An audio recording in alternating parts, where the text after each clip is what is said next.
Here's 40 shillings on the draw to those who volunteer to go to list and fight. The year is 1879, and the war between the British and Zulus has just begun.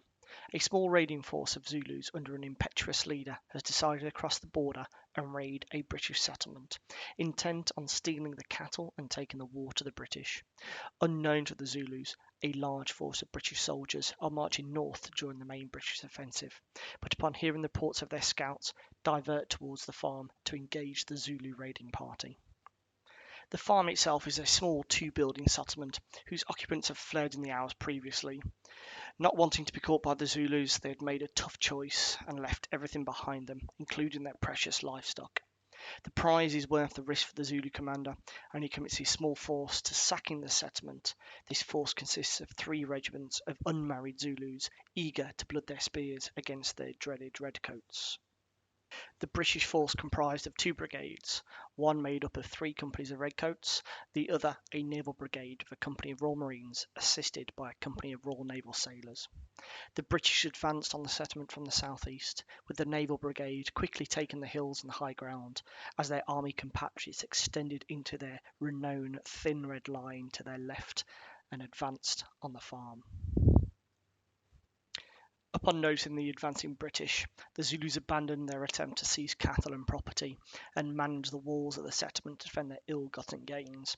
Knowing the power of the British firepower, the Zulu commander elects to defend behind a stout stone wall, hoping that they can save his men from the British bullets until they can close quickly and deal out punishment with their spears.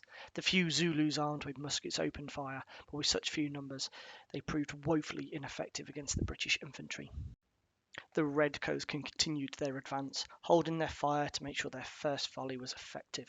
Advancing steadily as their forefathers had done before them, the thin red line moves up and delivers a crushing volley of shots into their Zulu opponents. Even with the walls between them, the dozens of Zulus are felled across the battlefield by this opening volley.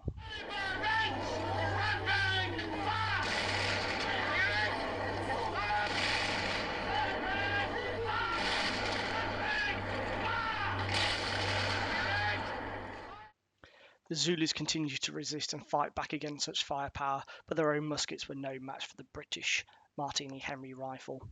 The British left is full of confidence after their first few volleys, and seeing that the Zulus are suffering from their fire, they take the opportunity to advance and charge, aiming to sweep the Zulus aside with the point of the bayonet.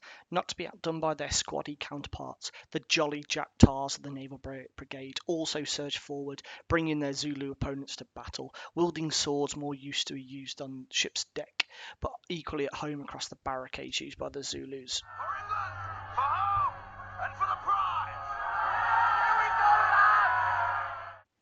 The fighting is fierce, with neither side able to gain an advantage in the melee.